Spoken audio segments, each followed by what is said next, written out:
Hello दोस्तों, नमस्कार। आज मैं पुनः उपस्थित हूँ आप सभी के समक्ष श्रीमद् भगवद गीता के 9वें अध्याय के साथ। तो आइए शुरू करते हैं। प्रभु हमारे परमपिता परमेश्वर का आशीर्वाद लेते हुए हम सभी इस अध्याय को शुरू करते हैं। अथ 9वां अध्याय। ओम श्री परमात्मने नमः।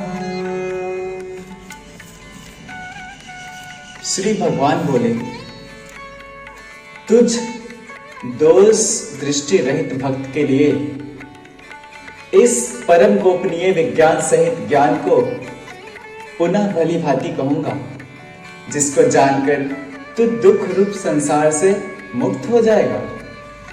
यह विज्ञान सहित ज्ञान सब विद्याओं का राजा, सब गोपनीयों का राजा, अति पवित्र, अति उत्तम, प्रत्यक्ष फल वाला, धर्मयुक्त, साधन करने में बड़ा सुगम और अविनाशी है।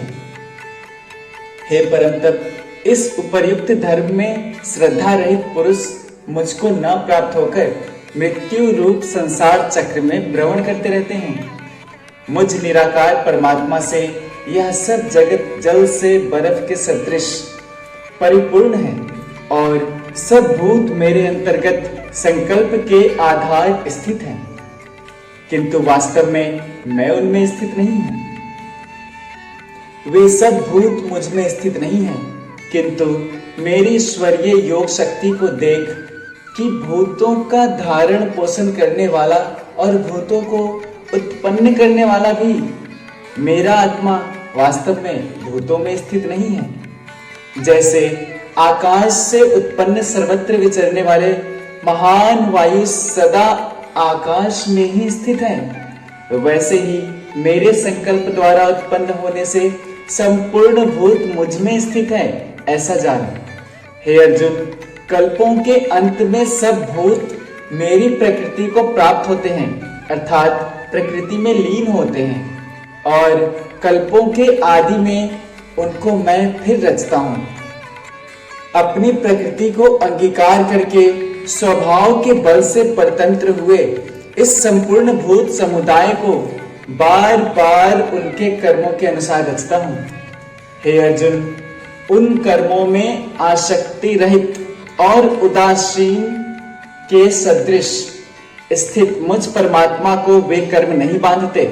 हे अर्जुन, मुझ अधिष्ठाता के सकाश से प्रकृति चराचर सहित सर्व जगत को रचती है और इस हेतु से ही यह संसार चक्र घूम रहा है। मेरे परम भाव को न जानने वाले मूढ़ लोग मनुष्य का शरीर धारण करके मुझ संपूर्ण भूतों के महान ईश्वर को तुच्छ समझते हैं, अर्थात अपनी योग माया से संसार के उद्धार के लिए मनुष्य रूप में विचरते हुए मुझ परमेश्वर को साधारण मनुष्य मानते हैं। वे व्यर्थ आशा, व्यर्थ कर्म और व्यर्थ ज्ञान वाले विक्षिप्त चित्त अज्ञानी जन राक्षसी, आसुरी और मोहिनी प्रकृति को ही धारण किए रहते हैं। परंतु हे कुंती पुत्र, दैवी प्रकृति के आश्रित महात्मा जन मुझको सब भूतों का सनातन कारण और नाश रहित अक्षर स्वरूप जानकर अनन्य मन से युक्त होकर निरंतर भजते हैं। वे दृढ़ निश्चय वाले भक्तजन मेरे नाम और गुणों का कीर्तन करते हुए तथा मेरी प्राप्ति के लिए यत्न करते हुए और मुझको बार बार प्रणाम करते हुए सदा मेरे ध्यान में युक्त होकर अनन्य प्रेम से मेरी उपासना करते हैं। दूसरे योगी जन मुझ निर्गुण निराकार ब्रह्म के ज्ञान यज्ञ के द्वारा अभिन्न भाव से पूजन करते हुए भी मेरी उपासना करते हैं और दूसरे मनुष्य बहुत प्रकार से स्थित मुझ विराट स्वरूप परमेश्वर की पृथक भाव से उपासना करते हैं। क्रतु मैं हूं, यज्ञ मैं हूं, स्वधा मैं हूं, औषधि मैं हूं, मंत्र मैं हूं, घृत मैं हूं, अग्नि मैं हूं और हवन रूप क्रिया भी मैं ही हूं। इस संपूर्ण जगत का धाता अर्थात धारण करने वाला एवं कर्मों के फल को देने वाला पिता, माता, पितामह, जानने योग्य पवित्र ओमकार तथा ऋग्वेद, सामवेद और यजुर्वेद भी मैं ही हूँ। प्राप्त होने योग्य परम धाम, भरण पोषण करने वाले सबका स्वामी, शुभाशुभ का देखने वाला, सबका वास स्थान, शरण लेने योग्य, प्रत्युपकार न चाहकर हित करने वाला, सबकी उत्पत्ति प्रलय का हेतु, स्थिति का आधार, निधान और अविनाशी कारण भी मैं ही हूँ। मैं ही सूर्य रूप से तपता हूँ, वर्षा का आकर्षण करता हूँ और उसे बरसाता हूँ। हे अर्जुन, मैं ही अमृत हूँ और मृत्यु हूँ और सत असत भी मैं ही हूँ।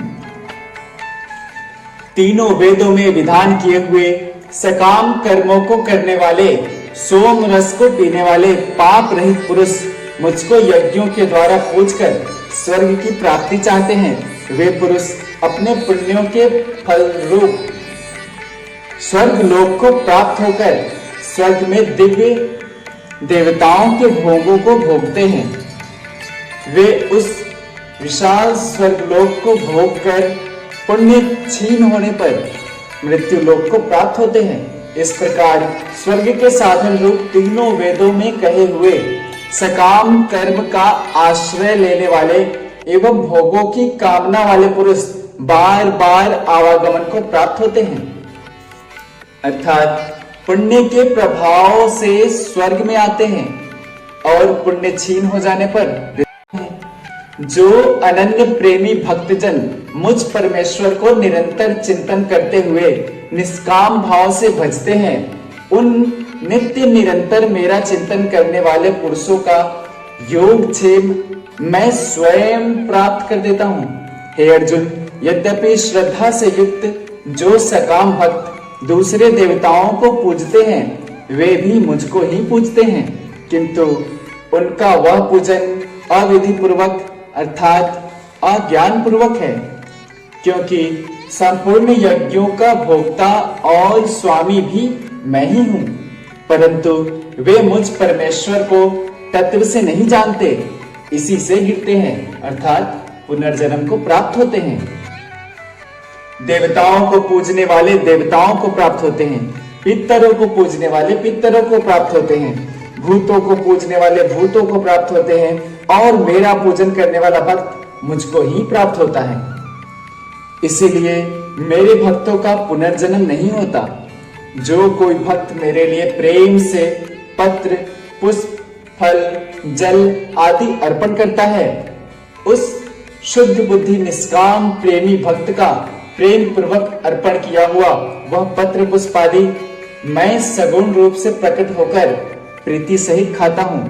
हे अर्जुन, तू जो कर्म करता है, जो खाता है, जो हवन करता है, जो दान देता है और जो तप करता है, वे सब मेरे अर्पण कर। इस प्रकार जिसमें समस्त कर्म मुझ भगवान के अर्पण होते हैं, ऐसे संन्यास योग से युक्त चित्त वाला तो शुभाशुभ फल रूप कर्म बंधन से मुक्त हो जाएगा और उनसे मुक्त होकर मुझको ही प्राप्त होगा।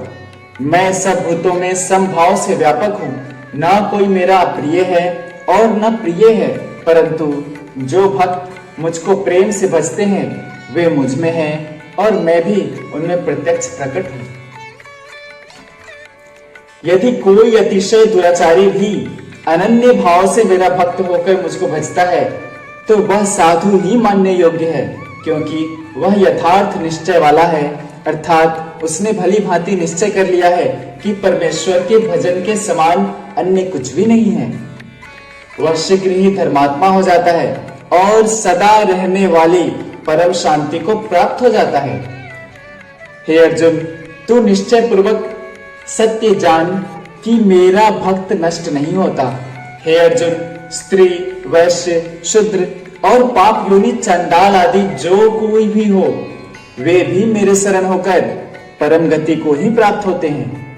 फिर इसमें तो कहना ही क्या है, जो पुण्यशील ब्राह्मण तथा राजर्षि भक्त मेरी शरण होकर परम गति को प्राप्त होते हैं। इसलिए तू सुख रहित और क्षण भंगुर इस मनुष्य शरीर को प्राप्त होकर निरंतर मेरा ही भजन कर।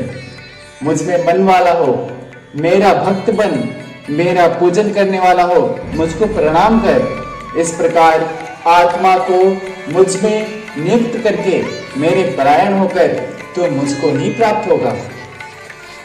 ओम तत्सदिति श्रीमद् भगवद गीता सुपनिषत्सु ब्रह्म विद्यायाम योग शास्त्रे श्री कृष्ण अर्जुन संवादे राज विद्या राज गुह्य योगो नाम नवमो अध्यायः। और इस प्रकार हम सभी ने इस नवम अध्याय को पूर्ण कर लिया है। तुम ही हमका हो संभाले, तुम ही हमरे रखवाले, तुम बिन हमरा कोई नहीं, तुम बिन हमरा कोई नहीं। ओ पालनहारे निर्गुण और न्यारे, तुम बिन हमरा कोई नहीं, तुम बिन हमरा कोई नहीं। जय श्री कृष्णा, जय श्री राधे।